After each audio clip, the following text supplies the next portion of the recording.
Entonces, lo que vamos a hacer es, fíjense que esto sería solamente para uno de los criterios, claridad, ¿no? ¿Cuántos teníamos? 4. Claridad, coherencia, ¿qué más era? Consistencia y suficiencia. Entonces voy a tener acá, imagínense, 4 categorías. Tengo aquí a mis expertos, tengo cada una de las preguntas, que tengo 23 preguntas, y recuerden que cada experto valoró con un puntaje cada una de las preguntas según claridad, según coherencia, según consistencia, según suficiencia.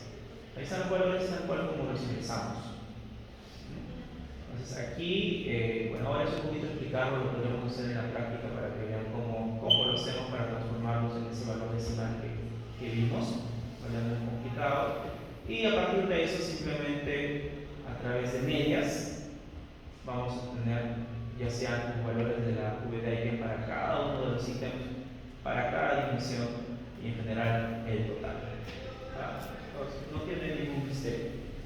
Ahora, existe esta herramienta que encontré por alguna vez, que es una herramienta en línea, una calculadora en línea, que te permite calcular los valores de VTIP, lo cual resulta bastante útil, incluso te incorpora los intervalos de confianza, ¿no? Es algo bastante más útil también para darle más fortaleza a los resultados. Entonces aquí lo que ustedes hacen es ingresar datos, ¿no? Cuántos jueces tienen, cuál fue la calificación mínima, cuál fue la calificación máxima, se agregan los valores. El único detalle es que tienen que hacerlo para cada ítem.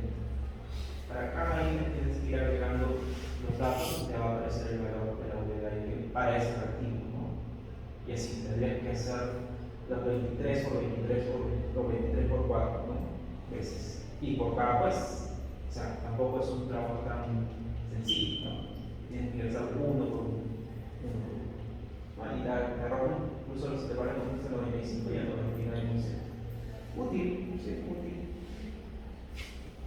Pero también es trabajoso. Ok, entonces ya hemos visto el desarrollo del instrumento, hemos visto la validez de contenido, existe también una validez estructural, consistencia interna. Y otro de los puntos importantes es el asunto de la confiabilidad. Habíamos dicho que no basta con que sea válido, vamos a estar probando, ¿no? Que es válido en sus contenidos a partir de los jueces. Por eso que tienen que ser expertos en la materia para que te digan realmente, bueno, el contenido de ese instrumento sí es correcto, va a medir lo que quiere medir. ¿Ok? Y otra cosa es que sea también confiable, ¿no? ¿Qué tan precisa es su medición? A eso va la confiabilidad, ¿qué tan precisa es su medición? Entonces, ¿cómo analizamos la confiabilidad de un instrumento? Es otra pregunta, ¿no? ¿Cómo analizamos esa confiabilidad? Primero, entonces, entendamos qué es confiabilidad, y esto tiene que ver con el grado que un instrumento pueda producir resultados consistentes. Lo que le decía, si yo me subo una vez a la balanza y me vuelvo a subir a la balanza, debería de ser lo mismo. Entonces pasa aquí, si yo aplico un instrumento documental una y otra vez, debería, bajo ciertas características, expresar unos resultados que sean similares y consistentes. Entonces se trata de la precisión con la que un instrumento de medición mide lo que pretende medir. Por otro lado, también podría hacer referencia a la estabilidad del instrumento, que corresponde a la propiedad de obtener resultados consistentes. Algunos de los métodos que existen para evaluar esta confiabilidad dependen de diversos factores. Por ejemplo, el método de evaluación por consistencia interna se realiza en aquellas situaciones donde solo es posible realizar una sola aplicación. ¿Ya? Consistencia interna. Vamos a verlo ahora. Vamos a empezarlo de una vez.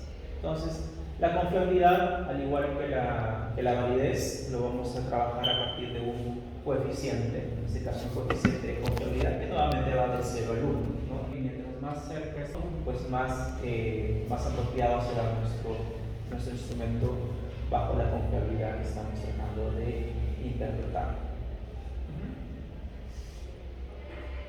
Puede estar sujeto a algunos factores como las fuentes de error en las preguntas o reactivos. correctivos en la aplicación del instrumento o en la propia calificación que se le da. Por lo tanto, algunos de los ítems podrían no ser inadecuados para la población que se está evaluando. Entonces hay que tener mucho cuidado aquí y nuevamente esto cae de manera secuencial, por así decirlo, a lo que vimos anteriormente, ¿no? Justamente la validez nos permitió chequear todo esto, pero si vamos a estar cometiendo errores, pues también en el nivel de la confiabilidad podrían haber errores. Dijimos entonces que podría yo valorar la consistencia interna en aquellas situaciones donde solo tengo posibilidad de aplicar el instrumento una vez, y podría también verificar la correlación intragrupal. En el primero de los casos, uno de los digamos, pruebas más utilizadas es el famoso alfa de Cronbach, ¿no? Trabaja con un índice de discriminación, en realidad es el más apropiado, y hay otro que es el omega de Markov. Y por el lado de la correlación intragrupal tenemos el famoso test de test, también a través de calificadores, códigos informitales. Pero el test de test es el más utilizado.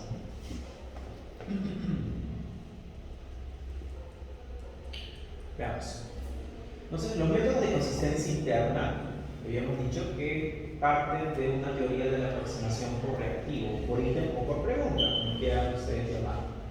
Si todas las preguntas de una prueba están enfocadas en medir un atributo, pues entonces un reactivo, una pregunta, puede ser considerado como una prueba por sí sola. O sea, cada pregunta tendría ese potencial.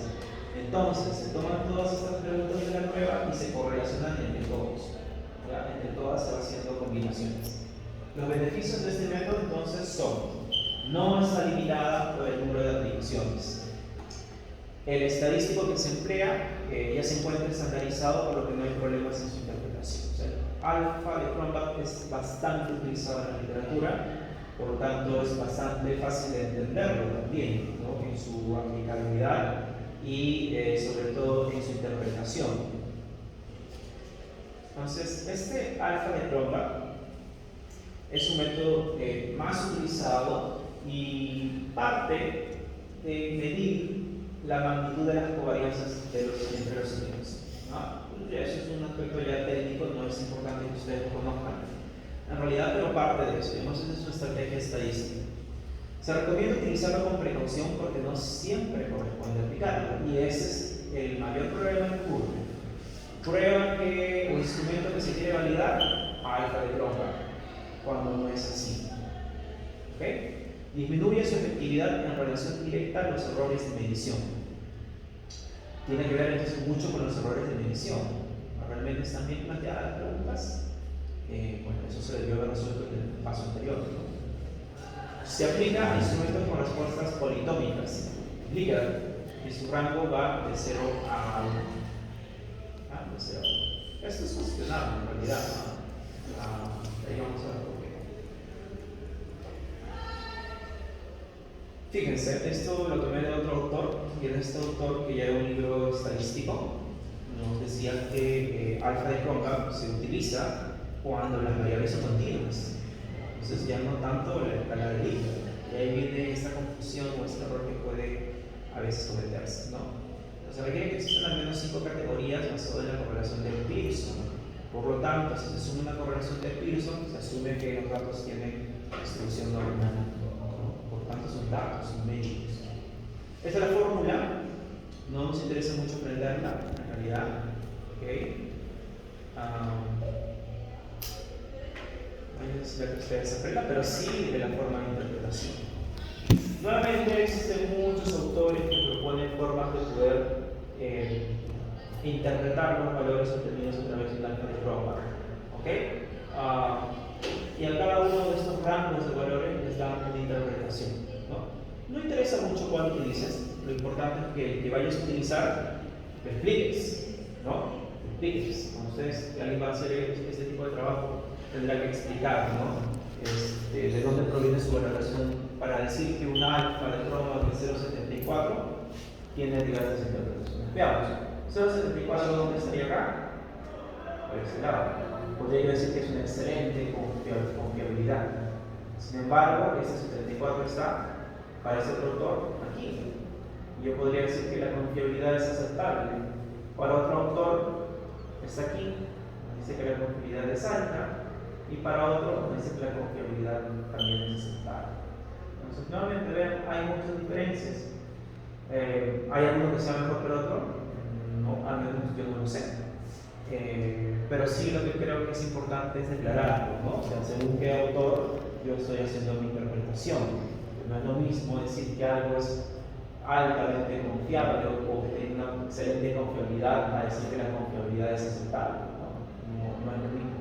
Entonces va a partir por que ustedes establezcan bajo qué criterio se realiza la interpretación. ¿Cómo hacerlo? En realidad eso no se los explico porque eso sí lo hace un programa estadístico muy fácilmente, ¿no?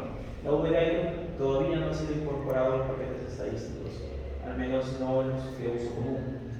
Por lo tanto, a veces es más sencillo trabajarlo en un Excel. Eso podríamos hacerlo en un Excel, en la prueba también, ¿no? También lo podemos hacer, pero ya es más fácil hacerlo directamente en un programa estadístico. Entonces, bueno,